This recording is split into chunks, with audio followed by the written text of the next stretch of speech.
Vous aimez l'art et la culture d'ici et d'ailleurs ? Retrouvez Anne dans l'épicerie culturelle du territoire. Bonjour, je suis ravie de vous retrouver pour une 37e épicerie culturelle du territoire. Et c'est toujours un plaisir et un bonheur, en tout cas, d'animer cette émission. Alors aujourd'hui, le thème qui nous anime, c'est plutôt les bienfaits de la lecture de contes chez l'enfant et de l'imagination. Bon, je vous cache pas qu'on parlera quand même un peu aussi des adultes, parce que nous sommes tous quand même de grands enfants. Alors les bienfaits de la lecture, bien sûr, c'est quelque chose qu'on connaît tous, de contes qu'on imagine aussi, mais ça le mérite quand même d'en parler. Alors pour ça, avec moi, 4 invités, des invités qui sont tous concernés par le sujet. Et pendant 1 heure d'émission, nous allons pouvoir échanger sur ce thème avec nos perceptions, nos expériences vécues ou rêvées et nos expertises. Alors avec moi, Isabelle Couette. Bonjour Isabelle. Bonjour Alpia. Donc vous êtes régisseur des collections du musée Fort à Aix-les-Bains. Et vous êtes l'auteur d'un conte qui est inspiré de la légende du chat, de la dent du chat, qui est le chat du lac. Oui, tout à fait. Alors on en parlera dans un deuxième temps après, parce qu'il y a beaucoup de choses à dire. Il y a beaucoup de gens aussi qui ont collaboré en fait sur ce conte. Bruno Ekman, bonjour Bruno. Bonjour. Alors Bruno, vous êtes aussi auteur, de Biscantin et Biscantine, 2 marmottes à qui il leur arrive bien sûr plein d'aventures, mais aussi d'autres romans où finalement l'enfance vous a fait écho, en tout cas à un moment donné, avec l'écriture d'un livre autour de la grossesse. C'est ça, qui s'appelait donc Le Saut de la Carpe, qui est paru il y a 4-5 ans, et qui évoquait la grossesse vue du côté du père, qui est un sujet qui est rarement évoqué, parce qu'on parle généralement des femmes quand on parle de la grossesse. Donc c'était comment le père vit lui-même ces 9 mois du développement de son futur enfant et du stress qui va avec. D'accord. Et on en parle aussi après, bien sûr. Marcel Sanguet, bonjour Marcel. Vous êtes psychanalyste à Chambéry, psychologue clinicien. Bonjour, oui, c'est ça. Oui, normalement, c'est vrai que d'habitude, je dis bonjour avant et je laisse quand même l'invité dire bonjour. Là, non, là, vous n'aviez même pas la possibilité de le faire. Mais je continue. Je ne me débine pas. Vous êtes aussi coordinateur de la revue spécialisée autour de l'enfant et de l'éducation Spirale. Oui, c'est ça. Pour laquelle vous écrivez des articles et chroniques aussi en lien avec le sujet, parce que vous êtes quand même bien concerné par le sujet de l'enfance. Voilà, alors peut-être on reparlera de la revue Spirale peut-être après, mais c'est une très belle revue petite enfance et on est quelques-uns dont mon ami ici présent à l'animer, oui. Alors, votre ami ici présent, super transition, Laurent Bachler, bonjour Laurent. Bonjour Anne. Vous êtes professeur agrégé de philosophie, formateur auprès des équipes éducatives sur la question de la relation éducative, de la connaissance des adolescents, et vous êtes l'auteur aussi de plusieurs livres, La philo au berceau. Tout à fait. Alors la philo au berceau, c'est comment les paroles des grands philosophes peuvent nous aider, nous inspirer quand on est confronté aux difficultés éducatives très ordinaires, quand bébé pleure, quand bébé veut pas dormir, quand il mord son ami, enfin voilà. Donc c'est pas pour lui directement. Non, c'est pour les parents. C'est pour les parents. Ça viendra pour lui. Il va ça grandir. Viendra par la suite. Les parents et les professionnels de la petite enfance. D'accord. Donc c'est aux éditions RS. Hein, c'est ça. Tout à fait. Bon, en tout cas, merci à vous d'être là. Merci aussi à tous, chères auditrices et auditeurs, d'être à l'écoute de Radio Grand Lac. Alors, une question en fait qu'on peut se poser et que je vous pose ici dans le studio, par rapport donc à cette thématique, peut-on dire que la lecture de contes, l'imagination, est un besoin essentiel dans l'enfance pour construire sa propre histoire? Alors, je donne la parole peut-être à Laurent. Merci Anne. Alors, il y a 2 choses dans votre question. Il y a la lecture de contes et l'imagination. Alors oui, les 2 sont essentiels, mais ça vaut la peine de faire la distinction. Moi, ce que j'aime bien dans la lecture de contes, et peut-être on peut commencer par ça, c'est que c'est une expérience partagée. C'est qu'au départ, l'enfant ne lit pas tout seul le livre, en fait. C'est une une lecture accompagnée, une lecture à voix haute. C'est l'adulte qui lit à l'enfant. Et ce temps est extrêmement précieux. Je pense qu'il contribue fortement, au développement de l'imaginaire, de l'imagination, de ce qu'on appelle aussi parfois de l'espace mental. Moi, j'ai des très grands souvenirs en tant que père de lecture de contes à mes enfants et comment, en fait, quand on lit un conte avec ses enfants, ils sont très attentifs à l'histoire, mais aussi à nous. Ils nous regardent, ils jouent avec leur doudou. Ça, c'est très important aussi. Voilà. Donc moi, j'aime beaucoup cette expérience. Je pense qu'elle est cruciale. On va en parler. Comment elle accompagne le développement de l'enfant et notamment de l'imagination aussi. Vous voulez réagir ?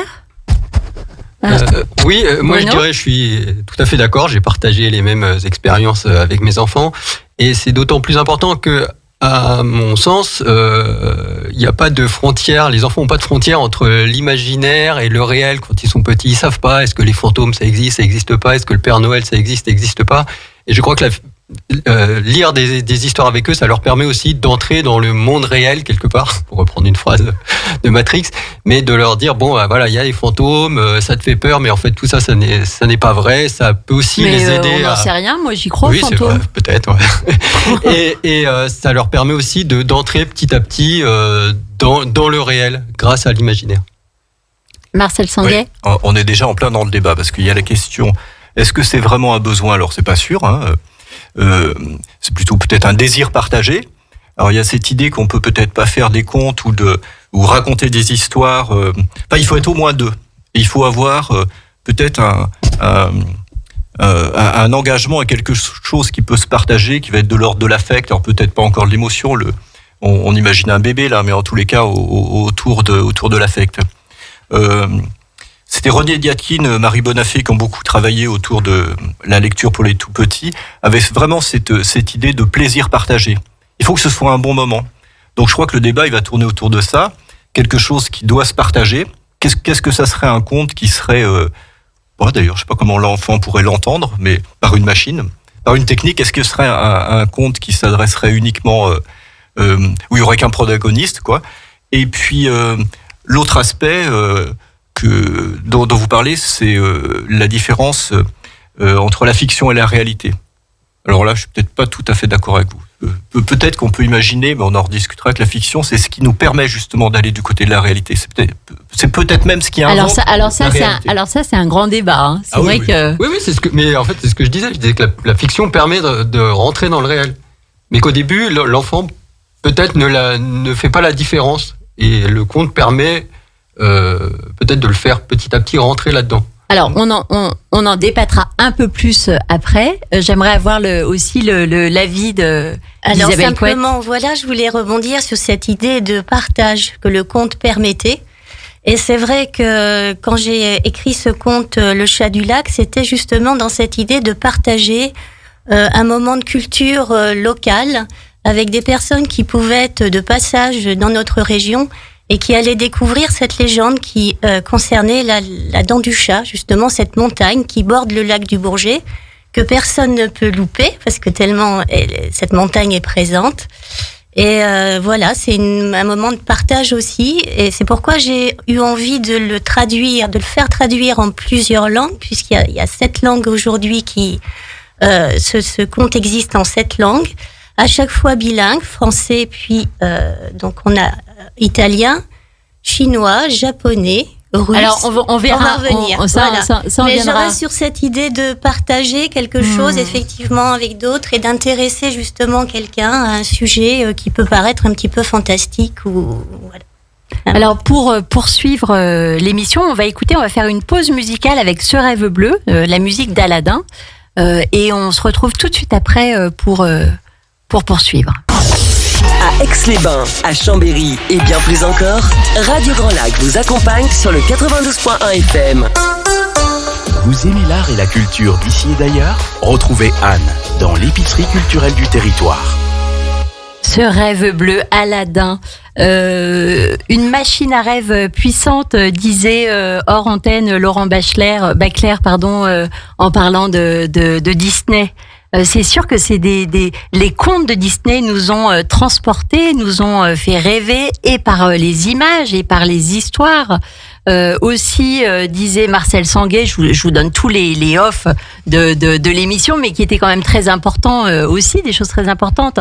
Marcel Sanguet, vous témoignez aussi de ce qui avait été dit sur l'importance, finalement, le contenu, qui n'est pas aussi important, mais aussi la manière de raconter l'histoire. Oui, tout à fait. Là, on parlait de bébés, et je dirais qu'il y avait un vieux psychanalyste français qui a beaucoup œuvré pour les bébés, les Bovici, qui disait, mais finalement, ces bébés, on pourrait leur lire le bottin téléphonique. Le bottin téléphonique existait encore à l'époque. Hein. Ça ferait la même chose. D'ailleurs, c'était l'idée que partageait, enfin, c'est Dolto, la première, qui expliquait ça dans son idée de parole vraie, qu'on pouvait toujours s'adresser à un bébé, et en particulier leur lire des contes. Et ce qui était important, c'était l'émotion qu'on mettait là-dedans. C'est-à-dire, c'était une parole qui était faite d'affect, d'émotion. Si c'est une parole purement informative, c'était pas la peine, quoi.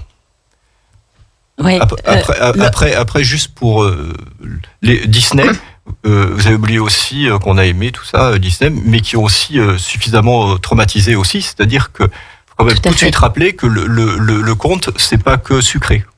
On va aussi en parler. Laurent Baclair, vous vouliez...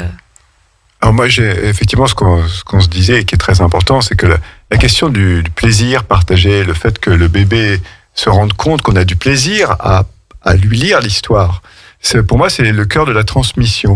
C'est ce qui se passe dans la lecture de contes, c'est qu'on rentre dans une logique de transmission, parce que finalement, au bout du bout, ce que les parents font avec leurs enfants, parfois on appelle ça éducation, mais le mot est très lourd, très chargé, et souvent saturé d'enjeux politiques, hein, l'éducation. Non, ce que les parents font, c'est ils font un peu ce qu'ils peuvent, ils font comme ils peuvent, et 2, ils transmettent. Ils transmettent la connaissance de contes, ils transmettent des choses inconscientes, et c'est de ce plaisir partagé qui rend possible cette transmission. Et on le dit pour les parents, on le dit pour les enseignants, on le dit pour tous ceux qui prennent soin de l'autre. Pour que ça marche, pour que quelque chose se passe, il faut que l'enfant voit notre plaisir à en parler. Et moi, j'aime beaucoup cette idée que, voilà, ça c'est absolument irremplaçable. La machine, que ce soit le cinéma ou même les CD audio, ça peut pas faire ça. Alors Isabelle Couette, vous aviez aussi cet objectif de transmission à travers votre conte, Le Chat du Lac. Est-ce que vous pouvez nous en dire un peu plus ? Alors, transmission, c'est effectivement le mot que j'ai retenu chez Laurent Baclair, parce qu'il s'agissait pour moi de créer un conte poétique et artistique qui invite le lecteur à s'ouvrir à la magie d'un paysage. Des fois, on a un paysage sous nos yeux qui nous paraît très commun et très habituel, et l'idée du conte, c'était effectivement de renouveler un petit peu ce regard et d'avoir envie de découvrir le paysage, de l'observer, et pourquoi pas, au fur et à mesure qu'on l'observe, de l'aimer et d'avoir envie de le défendre, des fois contre certains excès. Donc là même, on voit un vrai chemin de la contemplation. On peut même se dire, finalement, ça peut être aussi un rappel. Quand on parle, là, vous mettez en avant, finalement, vous voulez transmettre un paysage. Est-ce que, de quelle manière, on pourrait pas dire, tiens, finalement, cette invitation à ce paysage-là, précisément, en fait, peut nous emmener vers un chemin où on peut imaginer aussi toute une histoire qui est même sortie, qui peut sortir du conte en lui-même. Et l'intérêt d'un conte, c'est qu'en fait, le conte donne très très peu d'éléments descriptifs. Donc l'imagination peut s'enclencher, se dérouler un petit peu suivant la personne qui entend le conte. Et donc, quand on a cette légende de la dent du chat, qui raconte justement le paysage, et il y a tout un déroulement de cette histoire qui permet donc aux gens de s'inscrire dans le paysage eux aussi pour comprendre la géographie, aussi l'histoire, parce que pourquoi est-ce que cette dent du chat s'appelle la dent du chat, honnêtement. Voilà. Bon, alors après, on sait aussi que ça correspond à la légende, donc on est J'ai l'impression de dire une énormité là. Je vous ai pas entendu, peut-être. Je sais pas, c'est un ressenti comme ça.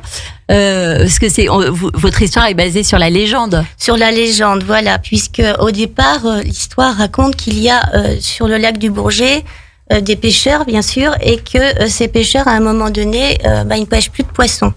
Donc la situation devient assez difficile, et il y a donc un pêcheur qui fait un vœu aux esprits du lac qu'à partir du moment où il va à nouveau pouvoir pêcher, faire une bonne pêche, il rendra le premier poisson qu'il va pêcher.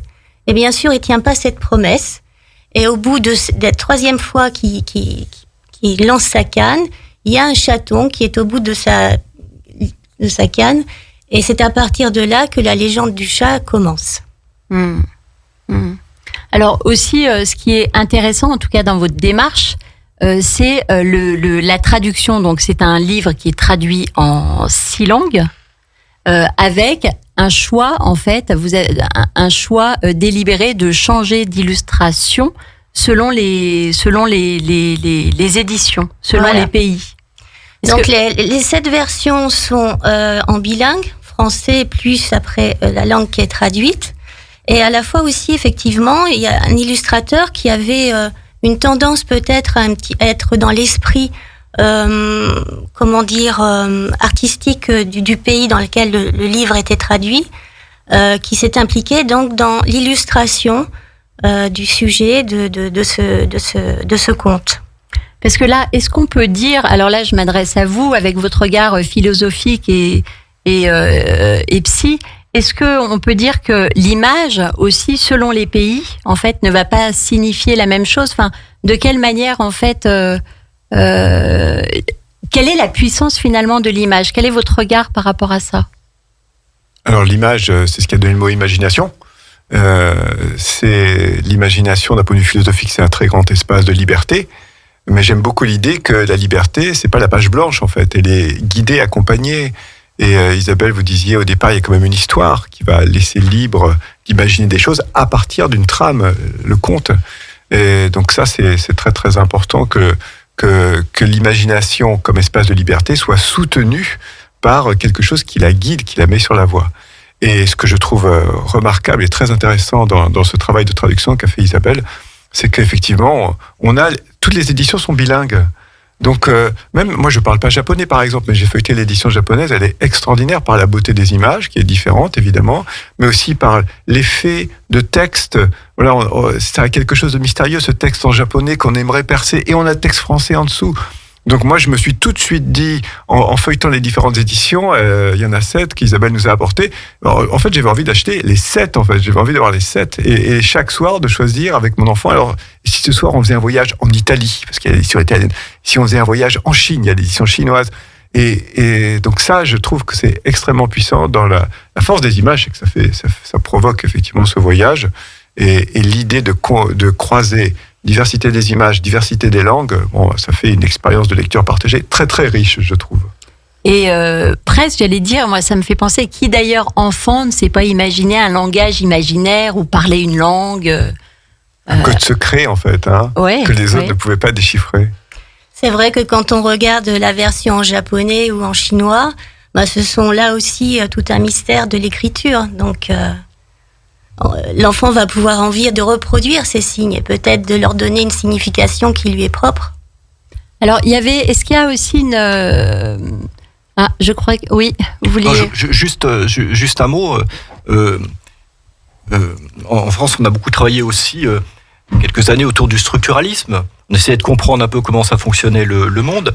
Et pour certains, Lacan, lui, psychanalyste français, il dit « c'est le monde des mots qui crée le monde des choses ». C'est-à-dire que finalement, la réalité ne serait que ce que le langage, que ce que la langue nous en aurait décrit. Et je trouve que c'est très très intéressant justement d'avoir ces traductions, avec à la fois la traduction de la langue et la traduction de l'image. Et on peut penser, que la représentation qu'on se fait du monde est sans doute liée aussi à la langue qui nous a permis de se le représenter. Certains vont plus loin. Oscar Wilde, dans une petite nouvelle, il dit, mais en fait, provocatrice, à la Oscar Wilde, il dit, mais en fait, c'est la fiction qui crée la réalité, c'est pas l'inverse. En fait, si on voit les brouillards de Londres, c'est parce qu'il y a des peintres qui ont su représenter le brouillard de Londres. Avant, ils n'existaient pas, ou tout au moins, on ne les voyait pas. C'est-à-dire que notre regard sur le monde est aussi créé par les histoires qu'on nous a racontées. D'où l'importance. Donc ça, c'est quand même très intéressant par rapport à la transmission. Et alors, donc ça, on peut aussi imaginer, finalement, quand on adapte, donc je m'appuie aussi sur vos livres, Isabelle, on peut imaginer finalement avoir différentes réalités, vivre différentes choses en fait à travers des images avec un texte identique. Et puis il y a la question du monstrueux aussi, qu'on a un petit peu abordé avec la pause musicale, c'était ce rêve en bleu. On s'était dit à la reprise, c'est pas toujours le rêve, parfois c'est le cauchemar les contes. Mais vous voyez, je dévie, je dois pas avoir envie d'y plonger. Non, j'imagine que les chemins sont comme dans une forêt, on trace nos routes.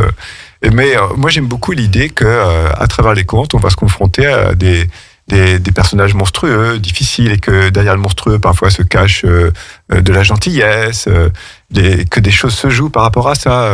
Moi, j'avais été beaucoup marqué quand je lisais avec mes enfants par un très bel album pour enfants de Maurice Sendak qui s'appelle Max et les Maxi-Monstres, qui, en fait, le titre original, c'est « Where the Wild Things Are », là où sont les choses sauvages. Donc, pas du tout Max et les Maxi-Monstres, mais c'est une histoire de garçon qui, justement, pour supporter la punition, il est puni, sa maman l'envoie dans sa chambre. Qu'est-ce qu'il fait ? Il imagine qu'il voyage sur une île et qu'il dompte les monstres par la puissance de son regard. C'est très très beau ça. Donc moi je retrouve ça un peu dans les illustrations des livres d'Isabelle. Là il y a le chat, il y a un monstre marin, j'en dis pas trop, parce qu'il y a quelque chose à la fin.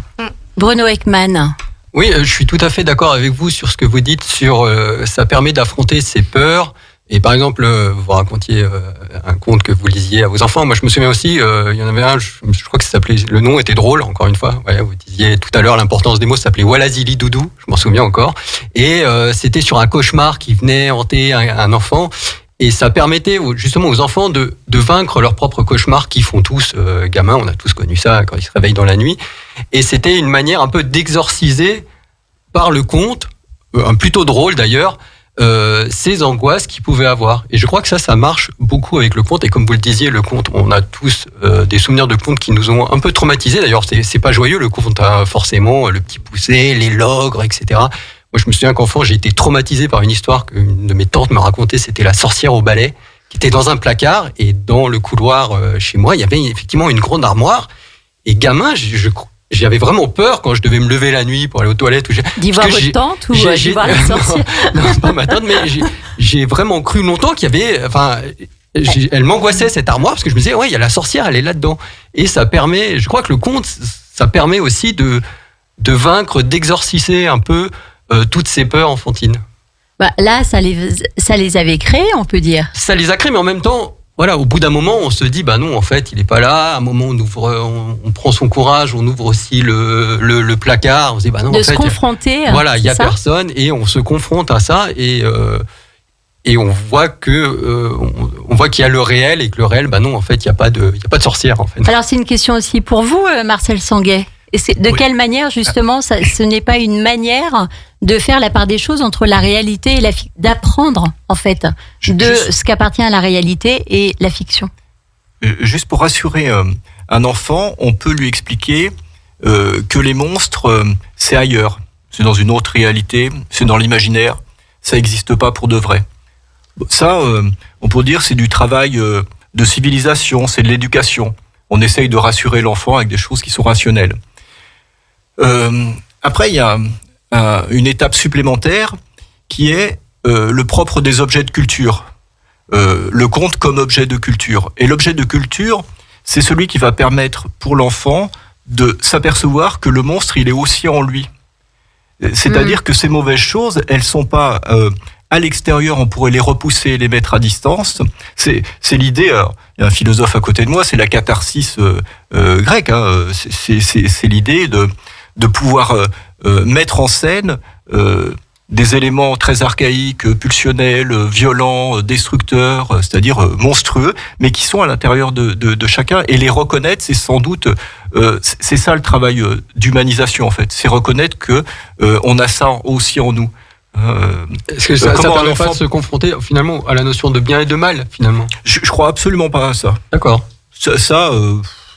Enfin, De bien ou de mal ou de bon et de mauvais. Enfin, non plus. Non, d'accord. Je demande aussi. Non, mais. Non, mais alors ça mérite, effectivement, C'est ça pas mérite. le propre. Le bien, le mal, ce qui est bon, ce qui est mauvais, on peut l'enseigner à l'enfant. On trace une ligne de partage en fonction de la culture dans laquelle on est. C'est vite fait. Hein, Non, mais est-ce que le conte, par exemple, dans les contes, on a peur parce qu'ils sont mauvais, le loup, l'ogre, la sorcière, etc. Et on a peur aussi parce qu'on peut être mauvais. D'accord. Parce que c'est toujours extrêmement complexe dans les contes. Hein. Il y a des gens qui ont essayé de trouver des morphologies, des structures dans le conte. Bruno Bettelheim, notamment, je crois. Oui, ou Prop, enfin, il y a eu plusieurs tentatives comme ça. Mais c'est souvent extrêmement complexe. Alors, Laurent Bacler, vous vouliez rajouter quelque chose? Un exemple pour illustrer ce que dit Marcel, qui me semble très juste. Donc moi, j'ai transmis à mes enfants les Disney. Eux, ils m'ont fait découvrir un univers extraordinaire de contes du cinéaste Miyazaki, le cinéaste japonais. Dans les films de Miyazaki, très souvent, les personnages méchants au début deviennent des alliés et deviennent sympathiques. Donc c'est cette fameuse polarisation méchant, gentil, bien, mal. En fait, elle est assez instable. Et ce qui est très fort dans l'univers de Miyazaki, c'est qu'il montre ça. Elle est questionnée, elle peut bouger. Et que les choses sont pas si simples qu'une leçon de morale. Il y a des petits livres qui sont un peu édifiants, qui disent, voilà, qu'est-ce qui est bien, qu'est-ce qui est pas bien, faut aider sa maman à ranger, faut aider son papa. Et en fait, les enfants, ils accrochent pas vraiment à ça. Alors après aussi, peut-être qu'on peut parler de préjugés, c'est-à-dire que de quelle manière on rentre pas, en fait, avec des préjugés sur une histoire, dans une histoire. Parce que même quand vous parliez de ce film de Miyazaki, au départ, vous avez quand même ce préjugé de vous dire, de toute façon, alors lui, je reprends peut-être le côté un peu, lui, c'est le mauvais. Et finalement, après, finalement, au bout du compte, quelque part, vous avez été transformé, votre vision s'est transformée, en fait, à la lecture du conte. Et elle s'est transformée parce qu'on a fait un travail intérieur. Et effectivement, ce qui va se passer à la lecture du conte, c'est que je m'aperçois que c'est ma part de subjectivité. On peut appeler ça l'imagination, on peut appeler ça mes peurs, on peut appeler ça ce qui me rassure. C'est ma part de subjectivité qui redispose et redistribue un peu les cartes du jeu comme ça. Et moi, j'aime beaucoup ça, que la lecture des contes, elle apporte ça aussi. Elle apporte cette plasticité et complexité de la réalité qu'on trouve dans les contes. J'aimerais entendre Bruno Ekman. Vous êtes auteur de Biscantin, Biscantine, donc une histoire de 2 marmottes savoyardes. Oui, c'est une collection, il y a déjà 6 ou 7 livres. À qui il arrive plein d'aventures, mésaventures. Voilà, toujours centré sur les pays de Savoie. Ça rejoint un peu ce que disait madame. Et ça permet... Alors, il y a aussi, on parlait tout à l'heure de transmission. Dans ces histoires-là, donc il y a l'histoire en elle-même. Et il y a aussi, à chaque page, on met des petites pastilles qui sont plus à destination des adultes sur un fait historique, patrimonial, etc. Par exemple, le dernier tome parle justement d'un monstre qui entrait les lacs savoyards. Et donc, c'est l'occasion de parler de tous les lacs, lac Léman, lac d'Aiguebelette, le Bourget. Et puis, à chaque fois, on met une petite info que celui qui lit peut dire à son enfant, tiens, en fait, tu sais, là, tu connais, t'es déjà venu, ça, c'est le plus grand lac de France, etc. J'allais vous poser la question, en fait, pourquoi, en fait, qu'est-ce qui vous motive dans l'écriture de ces contes? C'était à la fois de raconter une histoire pour les enfants, parce que je lisais quand mes enfants étaient petits, mais surtout, je leur en inventais aussi, parce que ça m'ennuyait vite assez souvent de lire tout le temps un peu les mêmes, et j'avais inventé une histoire de monstre s'appelait Zorblub, et mes enfants s'en souviennent, ils sont ados maintenant, mais ils s'en souviennent très très bien, et à qui il arrivait toute une série qui était un peu un joyeux luron, un peu mauvais garçon, il leur arrivait toute une série d'aventures, et on rigolait beaucoup, vraiment beaucoup, ils s'en souviennent très très bien, et donc j'avais toujours ça, donc je me suis dit, comme écrire c'est mon métier, je me suis dit, essayons de se replonger dans l'écriture pour enfants, ce qui est une chose très compliquée. C'est vraiment pas facile, ça, quand j'ai commencé à me dire, Parce qu'au départ, vous êtes journaliste. Je suis journaliste à l'Almanach Savoyard, moi, donc loin du monde des enfants. Mais quand j'ai eu cette idée de collection, je me suis dit, écrire pour les enfants, c'est facile, faire des phrases simples. Et en fait, c'est très, très compliqué. Il faut trouver le ton juste, la phrase juste, en se disant, est-ce que ça, ils vont le comprendre, même si quelqu'un leur lit l'histoire, jusqu'où on peut aller, mais en même temps, il ne faut pas écrire une écriture trop bébête, parce que sinon c'est plat, c'est pas intéressant. Moi, j'aime bien en plus faire des jeux de mots, jouer avec la langue, et les enfants percutent très vite. Ça, c'est vraiment un truc, ils rigolent très vite, et je crois qu'il faudra aussi... Donc ils rigolent si c'est drôle, parce que voilà. si c'est pas drôle... Non, mais on peut peut-être aussi souligner que le conte permet aussi d'apprendre la langue, de découvrir la beauté de la langue, de découvrir des mots, un vocabulaire, des mots un peu rigolos. Tout à l'heure, je parlais, on a tous des histoires de héros qui portent un nom un peu des rigolos. Et les enfants peuvent aussi apprendre que la langue, c'est un territoire immense et merveilleux à découvrir. Moi, Isabelle, vous vouliez rajouter quelque chose ? Oui, parce que la question du vocabulaire qu'on pouvait utiliser me semble vraiment bien. Et dans un conte, justement, vu qu'on n'explique absolument pas les phénomènes qui vont se passer, on peut aussi employer des mots qui sont assez, qui sont pas du courant, voilà, mais qui apportent eux aussi du mystère, puisque c'est un mot qu'on ne va pas comprendre, qu'on soit adulte des fois ou même ou enfant, voilà, et ça ajoute du mystère. Donc le vocabulaire, je trouve, est très important. Marcel Sanguet. Oui, et ce vocabulaire qui peut être aussi décalé, inventé, parce que s'il suffisait simplement si c'était un simple apprentissage de vocabulaire, je sais pas, il y a des livres. Oui, non, bien sûr, évidemment. On peut jouer avec. Et oui, il permet vraiment autre chose, et c'est-à-dire d'aller dans ce que Lacan appelait l'équivoque du langage, c'est-à-dire tout ce jeu avec la langue, qui fait que nous, humains, nous parlons et on communique très mal. On sait très mal communiquer. On peut imaginer que les animaux communiquent assez bien. Ils se trompent pas quand ils font des émissions de radio. Et nous, on a une communication qui est très très imparfaite, qui en passe par la langue, avec toutes ces équivoques, tous ces jeux de langage, toute la difficulté de pouvoir dire les choses. Et ça, pour le coup, c'est la littérature confronte l'enfant à ça. Ça va bien au-delà d'un apprentissage de vocabulaire, comme ça va bien au-delà simplement l'accès à des codes de la société ou à la morale. On peut penser à la comtesse de Ségur. Non, c'est pas que fait pour préparer à ça, sinon on n'inventerait pas de la littérature pour ça. Il y a une quantité d'autres façons plus efficaces. On va marquer une deuxième pause musicale avec le groupe Sotto Voce. Donc ce sont des enfants qui chantent Mes joies quotidiennes. Plongez dans le grand bain de la vie locale avec Radio Grand Lac sur 92.1. Vous aimez l'art et la culture d'ici et d'ailleurs ? Retrouvez Anne dans l'épicerie culturelle du territoire. Merci de nous suivre encore. Nous parlons des bienfaits de la lecture de contes chez l'enfant et de l'imagination. Donc avec moi, Isabelle Couette, Bruno Ekman, tous deux auteurs de 2 contes, avec aussi Marcel Sanguet, psychanalyste à Chambéry, et Laurent Bacler, prof agrégé de philosophie. Alors c'est un sujet finalement très passionnant, très vaste, où il y a plein de chemins qui se présentent à nous. En tout cas, il y a aussi celui-ci qui est le conte. Est-ce finalement, on pourrait pas faire un parallèle entre une transmission, c'est-à-dire une transmission de peut-être de quelque chose à vivre, d'une ligne de conduite, ou au contraire, non, quelque chose de très libre, où finalement on va proposer une histoire et laisser l'enfant, en tout cas, tirer les ficelles, celles qui lui vont finalement.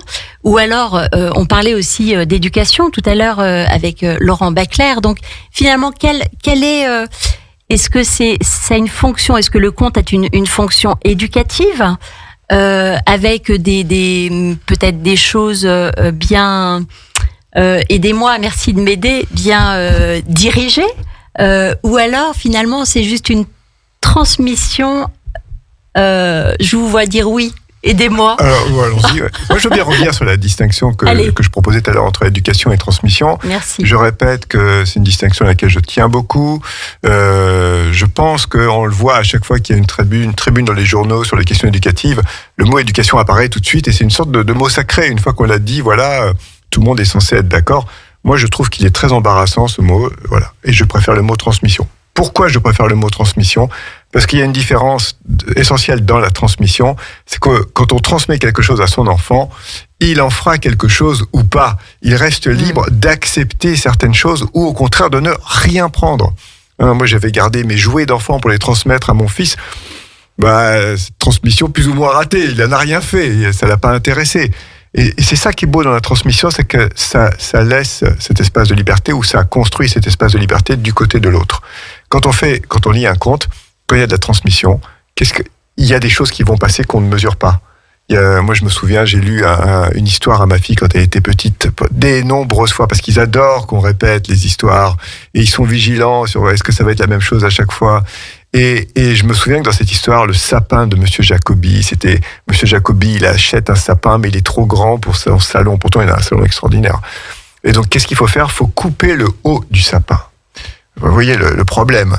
Mais l'auteur, c'est un très grand auteur, et j'ai oublié son nom, c'est dommage, le sapin de Monsieur Jacobi. L'auteur dit, il faut étêter le sapin. Étêter. Et alors, moi je lis étêter. Donc on parlait, est-ce qu'on apprend du vocabulaire, hein ? En fait, pas du tout. Ma fille se souvient très bien, non pas du mot étêter, elle se souvient de ma surprise à moi, quand je devais lire le mot étêter, qui n'est pas du tout un mot que j'emploie tous les jours. Et en fait, c'est ça qui l'a marqué. C'est comment je bute la première fois, comment après je joue dessus chaque fois que je le rencontre, comment j'avais du plaisir à le prononcer. C'est un mot qui est très ludique dans la bouche. À manger les mots. Ah oui, voilà, étêter. Et donc voilà, moi j'aime beaucoup cette idée de transmission consciente, inconsciente, qui laisse l'autre libre d'en faire quelque chose ou pas, et qui nous échappe aussi un peu. Alors, juste pour donner l'auteur du sapin de Monsieur Jacobi, Robert Barry. Ah oui, voilà. Donc, très grand illustrateur aussi. Donc, si vous voulez, si vous souhaitez vous le procurer, donc le sapin de Monsieur Jacobi de Robert Barry. Donc, donc c'est le papa qui doit rentrer, le papa rentre le sapin, et ce qui reste est tété. Oui. Et tété la maman. Voilà. Il y a des jeux de mots qui n'échappent pas à l'enfant, qui m'échappent à moi. Alors, est-ce qu'on peut dire, parce qu'on parlait justement, il y avait cette notion de liberté, cette notion de prendre ou de ne pas prendre finalement. Est-ce qu'on peut dire que le conte permet aussi à l'enfant de développer son esprit critique aussi, c'est-à-dire en se mettant aussi à la place d'eux, en se disant tiens, moi si j'étais un tel, je ferais comme ci, ou alors j'aurais peur de ça, ou alors et puis voilà, c'est-à-dire est-ce que ça ne lui donne pas la possibilité, en tout cas, d'interagir par rapport à ce qu'il est et ce qu'il peut imaginer? Alors moi, je suis très mitigé sur un nouvel appareil qui est une petite machine qui raconte les histoires. C'est une machine qui se vend assez bien dans les magasins. Et pour moi, c'est pas du tout la même chose, écouter une histoire racontée par une machine, que de prendre un moment de lecture partagé avec quelqu'un d'autre. Et c'est quoi la différence ? Elle est très simple, elle est dans l'imperfection dont parlait Marcel tout à l'heure. C'est que le parent, quand il va lire et relire pour la 20e fois l'histoire, en fait, il va changer des petites choses. Il va changer des petites choses pour s'arranger avec l'histoire. Parce que, par exemple, il y a les invités qui l'attendent dans le salon. Donc, il va sauter une page, l'air de rien, il va raccourcir. Et l'enfant, il va s'en rendre compte. Et il va dire à l'adulte, oh là là, mais t'es allé un peu vite, là. Non. Qu'est-ce qu'il voit, l'enfant ? Il voit que on peut s'arranger avec la réalité, parfois, dans une certaine mesure. Ce qui est super intéressant. Ce qui est hyper important. On a une marge de manœuvre. On n'est pas obligé de subir comme ça l'histoire, comme ça. Et ça, c'est très très beau. C'est ça qu'il apprend. Il apprend que l'adulte, il fait avec le réel, il n'a pas tout décidé, mais il trouve sa voie. Et ça, en termes d'éducation à la liberté, ça c'est fort, ça. Ça, c'est très très fort. Isabelle Couette et Bruno Ekman, j'aimerais savoir si certainement vous aviez été en tout cas dans l'expérience de lire vos contes, donc l'histoire que vous avez écrit finalement à des enfants. Est-ce que, comme le proposait ou le disait Laurent Baclair, est-ce qu'il vous est arrivé de transformer un petit peu l'histoire de conte que pourtant vous avez écrit ? Alors pour le conte Le Chat du Lac, c'est vrai que l'expérience que j'ai, c'est d'avoir fait la lecture à deux voix, puisque chacun des des versions étant bilingues. Voilà, et c'était en anglais et moi je lisais aussi en français chacun des petits paragraphes. Donc l'expérience était là, à la fois sur la langue, puisque ça permettait à des enfants ou à des adultes qui s'intéressent à une langue en particulier ou qui l'apprennent, d'être curieux de comment a pu être traduit telle ou telle phrase du français, en anglais ou pour simplement ou en italien. Et donc voilà. Bruno. Oui, évidemment, je suis tout à fait d'accord avec ce que Laurent disait. C'est sur l'importance du jeu quand on lit. C'est-à-dire que nous aussi, l'adulte, on joue. C'est-à-dire qu'on met des intonations, on fait des gestes, on se lève, avant de tourner une page, on se dit attention, qu'est-ce qui va se passer ? Et puis de quelle manière on redevient pas enfant ? Mais exactement. Et c'est-à-dire que du coup, on est en position, en fait, on est avec l'enfant. On n'est plus finalement. J'allais dire parents, il y a plus ce décalage. Peut-être que c'est un moment donné où on se retrouve. Ça nous permet quand même l'enfance. Alors on a tous maintenant un certain âge. C'est quand même un monde merveilleux. Enfin, les premières années de l'enfance, c'est quand on est et quelque part quand on est adulte, c'est une perte qu'on expérimente en grandissant, etc. Et jouer, lire avec ses enfants, ça permet de retrouver ça. On se retrouve à être comme des gamins et finalement ça fait du bien, je trouve. On oublie un peu, enfin, on retrouve notre âme d'enfant. C'est un peu un cliché de dire ça, mais je crois que c'est vrai. Enfin, moi, j'ai vraiment ressenti quand mes enfants étaient petits, j'ai vraiment ressenti ça. C'est-à-dire que quelque part, grandir, c'est expérimenter cette perte de ce monde où tout est fiction, tout est imaginaire, tout est réel à la fois.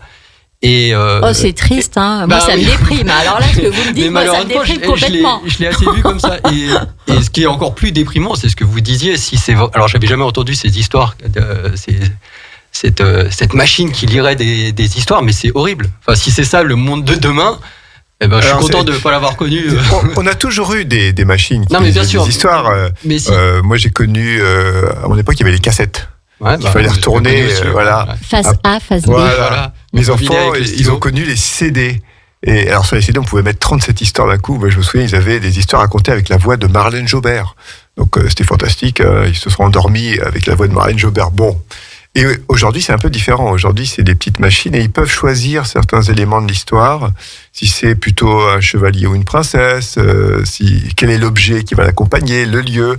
Donc on a l'impression qu'ils sont un peu co-créateurs de l'histoire, ce qui à mon avis est une illusion totale. Hein. Et après ils écoutent, et puis ces machines, elles ont une fonction très intéressante pour étudier le psychisme des adultes, pas des enfants, c'est que les parents peuvent s'enregistrer en train de raconter l'histoire. Et après l'enfant n'a plus qu'à écouter. Et à l'usage, ce que moi je vois auprès des familles et des équipes petite enfance, c'est que c'est pas les parents qui s'enregistrent, c'est les grands-parents, et en général c'est la grand-mère. C'est la grand-mère à qui on demande, tiens, tu veux pas t'enregistrer en train de lire l'histoire ? Et je me dis, je suis curieux de voir qu'est-ce que ça va donner comme enfant plus tard, ceux qui s'endorment tous les soirs en écoutant la voix de leur grand-mère qui lit toujours la même histoire. Mon Dieu, le traumatisme. Oui, ils anticipent les intonations, même si elle le fait bien la première fois. Vous voyez, il n'y a pas de lecture parfaite. Donc, je suis très très mitigé sur cette idée que l'histoire se répète toujours pareil, sans erreur. Ce qui compte aussi, c'est ça. Oui, c'est ça. C'est l'adulte qui bute sur les mots. Et même pour nous qui lisions les histoires, comme vous dites, quand on avait lu 50 fois la même histoire, à un moment. Alors c'est pour ça que c'est vrai que c'est pratique. Les cassettes, les DVD, c'était un moyen de se débarrasser de l'enfant. Tiens, écoutez ton truc. Ah, c'est vrai aussi. Mais c'est quand même important qu'il y ait toujours que perdure ce moment d'échange entre le parent et l'enfant, ou le grand-parent et l'enfant. Est-ce que dans le futur du monde numérique, il y aura encore ça? Alors, j'aimerais quand même. J'avais une question aussi pour Marcel Sanguet par rapport à ce qui a été dit, notamment la lecture, effectivement, de l'adulte vers l'enfant. Juste un mot pour prolonger cette question-là. Il n'y a de parole que si elle est adressée. C'est-à-dire, parce qu'effectivement, il y a du ratage. On pourrait dire aussi... la transmission, c'est ce que Laurent disait tout à l'heure, c'est aussi, ça implique aussi du ratage, du refus, ça implique aussi du conflit, ça marche jamais tout à fait bien. Et c'est vrai qu'on peut s'inquiéter sur l'éventualité de machines qui seraient tellement performantes qu'on pourrait se dispenser d'un autre pour venir distraire l'enfant, lui enseigner comment la fiction, lui parler de la réalité et de la fiction. C'est déjà le cas avec la télévision. Puisque finalement le programme pour petits peut être extrêmement bien fait, mais il n'est pas adressé aux petits dans son salon, il est adressé, on sait pas, à tout le monde. Et ça, sans doute que ça soulève aussi des vraies questions autour du développement de l'enfant, et en particulier dans sa capacité à faire avec l'autre, en faire avec un autre différent de lui. Parce que s'il y a une utilité, moi je crois pas du tout à l'utilité du conte, de la lecture, ça ne sert strictement à rien, c'est-à-dire ça ne sert à rien d'efficace. Ça apprend pas la morale, il y a plein de choses horribles dedans, quand même des infanticides, des trucs. Donc ça apprend pas la morale, ça apprend pas plus de vocabulaire, ça apprend pas l'éducation. Pour faire ça, on aurait quantité d'autres. Ça apprend quoi alors? Ça apprend quoi? Peut-être que ça encourage à aller voir le monde autre. Ça encourage un peu à aller se rencontrer la réalité. Alors pas forcément armé comme le chevalier, mais avec le désir qu'a fait naître le petit héros qui est parti comme ça faire sa quête, et qui va permettre à l'enfant de quitter finalement l'entre-soi, le cocon familial, la fusion. Et pour moi, on parlait d'éducation, ça sert uniquement à ça. C'est-à-dire encourager l'enfant à aller au dehors. Donc, est-ce qu'on peut dire que c'est aussi prendre de la distance avec soi pour aller rencontrer l'autre? Ça serait ça? Prendre de la distance avec oui. Soi-même. Pour moi l'éducation dans cette idée d'amener l'enfant, le conduire au dehors, le conduire à rencontrer des autres qui ne sont pas comme lui, qui ne sont pas ni sa famille, ni ses plus proches amis, ni sa plus proche communauté, mais aller en rencontrer un peu d'autres. Oui. Laurent Bacler. Je rebondis sur ce que dit Marcel. Quand vous m'avez invité, Anne, il y a un mot que vous avez utilisé qui m'a tout de suite fait accepter votre invitation. C'est le mot imagination. Vous m'avez dit on va parler d'imagination. Alors je voudrais dire ceci, j'ai remarqué, le mot imagination a disparu des livres à destination des parents. Il y a des grands best-sellers dans les librairies de livres de coaching parental. Ça marche, ils donnent plein de trucs, tout ce que vous voulez. Il y a aucun chapitre sur comment on prend soin de l'imagination des enfants. À la limite, de temps en temps, on parle de créativité, mais le mot imagination, c'est le grand absent. Et je me suis demandé comment ça se fait qu'on parle plus d'imagination. Dans les années 70, c'était crucial. On ne parlait que de ça. Non, aujourd'hui, même quand on les emmène au musée, c'est pas pour développer leur imagination, c'est pour développer leurs compétences en histoire de l'art. Bon, moi je sais pourquoi on parle plus d'imagination, pourquoi l'imagination est le grand oublié, et c'est un problème. C'est parce qu'on a confié le développement de l'imagination de nos enfants à des machines, à la télé, aux écrans connectés, aux machines à raconter les histoires, et ça c'est, à mon avis, à mon sens, une très très mauvaise idée. Parce que l'imagination, qu'est-ce qu'elle permet? Elle permet de se dire que le réel pourrait être autrement. Donc, je vais un peu vite, je suis désolé si j'accélère, mais les enfants, ils ont ce que nous on n'a pas, ils ont le monde de demain. Le monde de demain leur appartient à eux, à condition qu'ils en fassent quelque chose. Donc, éduquer un enfant, c'est pas le préparer à s'intégrer au monde d'aujourd'hui, c'est le préparer à inventer le monde de demain. Et pour inventer le monde de demain, il aura besoin d'imaginer autre chose que ce que nous on a fait. Voilà, donc c'est pour ça que je dis prendre soin de l'imagination, par les contes, par le temps qu'on passe avec eux à lire une histoire, c'est extrêmement précieux, et je pense qu'on ne mesure pas assez à quel point c'est devenu juste hyper important aujourd'hui. Alors, pour poursuivre avec ce que vous dites est très pertinent et très intéressant. Là, ce qui me vient à l'idée, parce que je me dis, les enfants vivent pas uniquement avec des choses qui sont connectées, avec on passe quand même du temps les uns avec les autres. Alors, qu'est-ce que aujourd'hui on peut, de quelle manière, qu'est-ce qu'on pourrait développer alors pour développer cette imagination? Est-ce que vous avez des idées? Oh, j'en ai plein. Oh, allez-y. Non, je pense que ce qui est très très utile quand on prend soin d'un enfant, c'est, si vous voulez, c'est de lui donner ce qu'on a de plus précieux dans la vie. Et qu'est-ce qu'on a de plus précieux dans la vie? Le cœur. Non, le cœur, c'est un organe du corps. Mais pas que. Je sais pas. Alors, en tout cas, je vous dis ce que je pense, et puis vous verrez. Moi, je pense que ce qu'on a tous de plus précieux dans la vie, c'est la même chose pour chacun de nous. Pour vous, pour moi, pour tout le monde autour de cette table, et pour tout le monde derrière son poste, c'est le temps. parce qu'on a tous une quantité de temps limitée et on ne sait pas combien de temps on a. Qu'est-ce qu'on va faire de ce temps qu'on a ? Ça s'appelle donner du sens à sa vie, ok ? Bon, quand je prends soin d'un enfant, il faut que je lui donne de mon temps. Et ça, c'est difficile. C'est pour ça qu'on achète des machines à raconter des histoires. Comme ça nous permet d'avoir du temps pour nous. Sauf que quand je prends soin de l'enfant, il faut que j'accepte que ce temps-là n'est pas pour moi, il est pour lui. Et donc je lui donne, je prends le temps de lire l'histoire, même si j'ai mes invités dans le salon, même si je suis épuisé après une journée de travail. Et en même temps, je vous coupe, Laurent Bacler, excusez-moi. Et en même temps, on a bien vu aussi au fil de cet échange que finalement, raconter une histoire à son enfant, c'est aussi se reconnecter, une manière de se reconnecter aussi à notre âme d'enfant, à ce qu'on est aussi. Ça c'est vrai, mais c'est pas forcément simple pour tous les adultes. Il y a des adultes pour qui cette espèce de régression dans l'enfance, elle est juste pas possible, c'est pas simple. Et là, je peux l'entendre aussi. Je peux prendre ça en compte. Il y a des adultes, redevenir enfant, ça peut être inquiétant pour certains adultes. Donc, il faut aussi. Oui, mais on n'est pas forcément.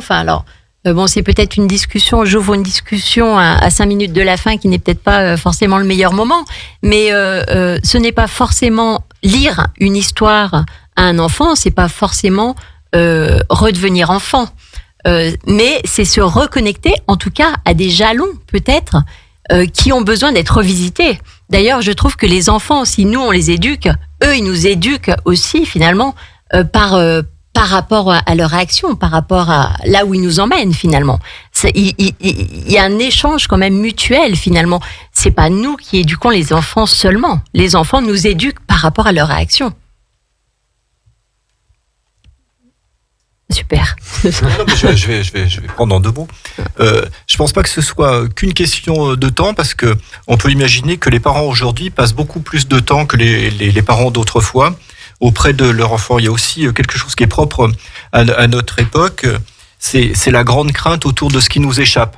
D'ailleurs, on est dans un monde de technique, et on peut rêver, avoir vraiment de l'ordre du fantasme, de pouvoir maîtriser totalement notre environnement, ce qui est pas tout à fait vrai.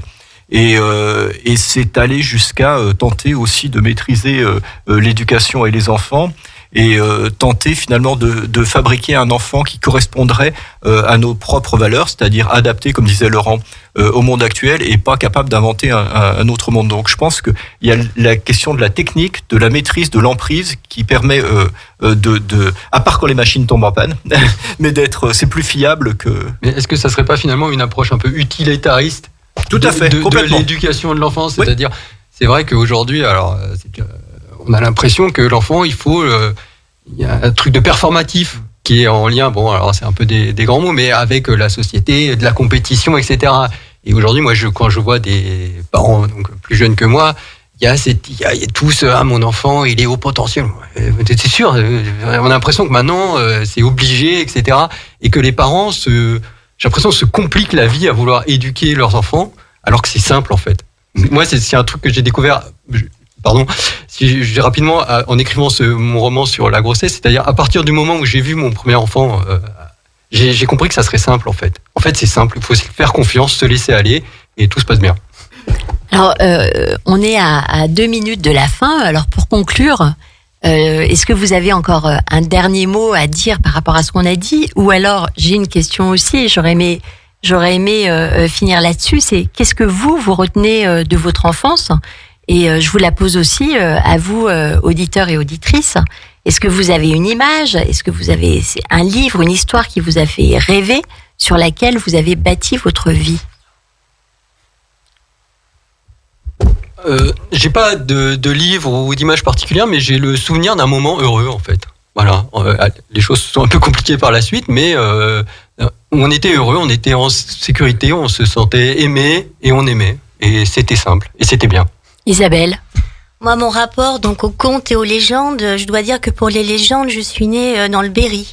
Et c'est une région où il y a beaucoup de légendes parce qu'il y a beaucoup d'étangs, il y a des feux follets, il y a les sorcières, tout ça. Donc déjà, étant petite, il y avait mon imagination qui était bien prise par ça. Et pour ce qui concerne les contes, il y avait chez ma grand-mère un très très beau livre de contes, très très bien imagé. Donc je crois que mon goût de l'image, en fait, vient de cette époque-là. Et c'est pourquoi j'ai eu à cœur, pour ce livre, Le Chat du Lac, de choisir des images qui pouvaient parler à l'imagination et qui étaient variées. Laurent, Marcel. Juste en 2 mots, l'enfance, le souvenir qu'on peut tous en garder, c'est aussi un moment de grande liberté, mais aussi de grande angoisse. C'est-à-dire que tout est possible, donc rien n'est sûr. Alors tous les enfants, malgré tout, finissent par grandir, sauf dans Peter Pan. Tous les enfants, sauf Peter Pan qui garde à jamais ses petites dents de lait. Et c'est pas sûr que le monde merveilleux dans lequel évolue Peter Pan soit très très rassurant pour lui. Les mères ont disparu. Enfin, il y a une angoisse qui est quand même assez terrible. Il tourne en rond dans l'île. Moi, je termine rapidement avec mon souvenir mon premier souvenir de livre. C'est un livre qu'on avait offert à ma mère pour moi. Et en fait, c'était un livre en anglais, donc c'était illisible. Mais il y avait des très belles images. Et vous savez ce que j'ai fait ? J'ai pris un feutre et j'ai dessiné sur les images. Voilà. La liberté. Voilà, l'audace exactement. et la liberté. Un feutre vert. De réécrire l'histoire, en quelque sorte. Peut-être. Merci vraiment d'avoir participé à cette émission. Je suis toujours un petit peu frustrée, me dire qu'il y avait tellement de choses aussi à raconter. On aurait pu aller même aussi rentrer plus en profondeur sur des sujets. Je sais qu'il y a toujours aussi une frustration de pas dire tout ce qu'on veut dire. Merci en tout cas à tous les auditeurs aussi et auditrices de nous avoir écoutés. Si vous voulez plus d'informations, rendez-vous sur nos pages Facebook de l'Épicerie culturelle du territoire et de Radio Grand Lac ou notre page Instagram. Vous aurez toutes les références, en tout cas, qu'on a évoquées des livres aujourd'hui et ceux qu'on n'a pas évoqués mais qui pourront aussi vous intéresser. La philo au berceau de Laurent Baclair aux éditions RS.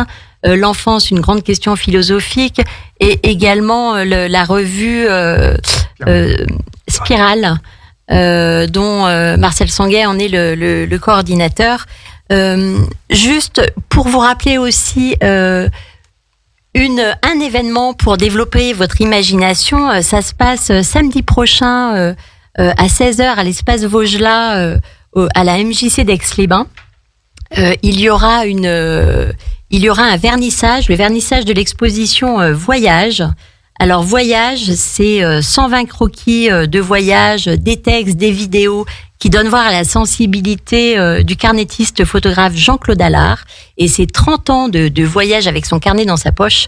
Et à cette occasion, vous pourrez assister aussi à une improvisation dansée de Claire Lapôtre sur la musique jouée au saxo par Diego Fano. Donc ça sera un vrai moment d'improvisation, de couleurs, où finalement on pourra être facilement transporté. Merci aussi beaucoup Christian pour la technique. Je vous donne rendez-vous lundi prochain pour une émission un peu spéciale avec la lecture d'extraits de différents ouvrages. On se retrouve lundi prochain à la même heure pour ce moment-là. À très bientôt. À Aix-les-Bains et autour du lac du Bourget, Radio Grand Lac, la radio de l'identité locale.